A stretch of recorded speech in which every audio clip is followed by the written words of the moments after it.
আপনি যদি কোনো পাওয়ারফুল এফেক্টিভ মেথড জানতে চান আপনার ডিজায়ার ম্যানিফেস্ট করার জন্য, তাহলে 369 হবে আপনার জন্য সবচেয়ে কার্যকরী একটা মেথড।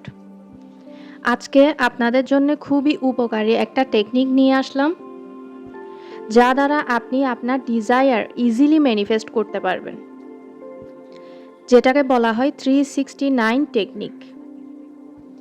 এই টেকনিকে আপনি অনেকগুলা উইশ একসঙ্গে লিখতে পারবেন না, আপনাকে একটা উইশ 3 বার করে লিখতে হবে। প্রথমে আপনি কি চান, আপনার সবচাইতে বেশি আগে কোন জিনিসটা দরকার, কোনটা আগে অ্যাচিভ করা দরকার, আগে সেটা আইডেন্টিফাই করেন, ওই ব্যাপারে আপনি ক্লিয়ার হন।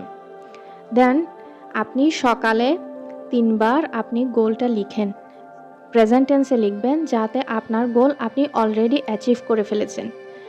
যেমন আপনি একটা ঘর বানাতে চান, আপনি লিখবেন থ্যাংক ইউ ইউনিভার্স, আমি আমার ঘর বানিয়ে ফেলেছি।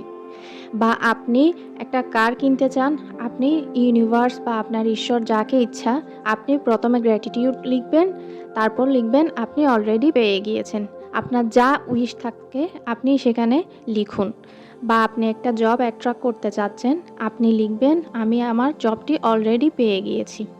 সকালে 3 বার লিখবেন, দুপুরে 6 বার লিখবেন এবং রাতে 9 বার লিখবেন ঘুমানোর আগে, যেটাকে বলা হয় 369 টেকনিক। এটা অনেক পাওয়ারফুল একটা টেকনিক। আপনি যখন হাই ভাইব্রেশনে থাকবেন, আপনি যখন আপনার ফুল এনার্জি নিয়ে, পটেনশিয়াল নিয়ে আপনি লিখবেন, তখন আপনার ডিজায়ারটা খুব ইজিলি ম্যানিফেস্ট হবে।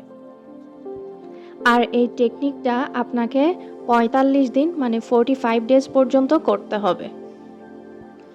এটা এক প্রকার তাপস্যের মতন। আর আপনি 45 ডেজ পর্যন্ত করে যাবেন। যদি 45 ডেজের মধ্যে আপনি কোনো পজিটিভ সাইন না দেখেন, তাহলে আপনি আরও সময়টা বাড়াবেন। 90 ডেজ পর্যন্ত আপনি এই টেকনিকটা ফলো করবেন এবং 90 ডেজের মধ্যে আই এম শিওর আপনি কোনো না কোনো একটা পজিটিভ সাইন দেখতেই পাবেন। আশা করি আপনি এই টেকনিকটা ফলো করবেন আর আমাকে কমেন্টের মধ্যে অবশ্যই জানাবেন আপনার এই টেকনিকটা কেমন লেগেছে। অন্য কোনো টেকনিক কাজ করুক বা না করুক, এই টেকনিকটা আপনার জন্য 100% কাজ করবে। আর এই টেকনিকটা তখনই কাজ করবে যখন আপনার মাইন্ড একদম 100% রিপ্রোগ্রাম হয়ে যাবে। কারণ আপনার ব্রেন যদি রিপ্রোগ্রাম না হয়, আপনার জন্য কোনো টেকনিকই কাজ করবে না। আমরা সচরাচর যদি আমাদের ব্রেনে যদি অন্য কোনো থট থাকে, নেগেটিভ বিলিভস থাকে, তাহলে আমরা যতই টেকনিক করি না কেন সেটা আমাদের জন্য কাজ করে না। আমাদের যদি আমাদেরকে নিয়ে পজিটিভ কোনো ধারণা থাকে, আমাদের সেলফ কনসেপ্ট যদি ক্লিয়ার থাকে, তাহলে আমরা যেই টেকনিক ফলো করি না কেন আমাদের সব টেকনিকই কাজ করবে।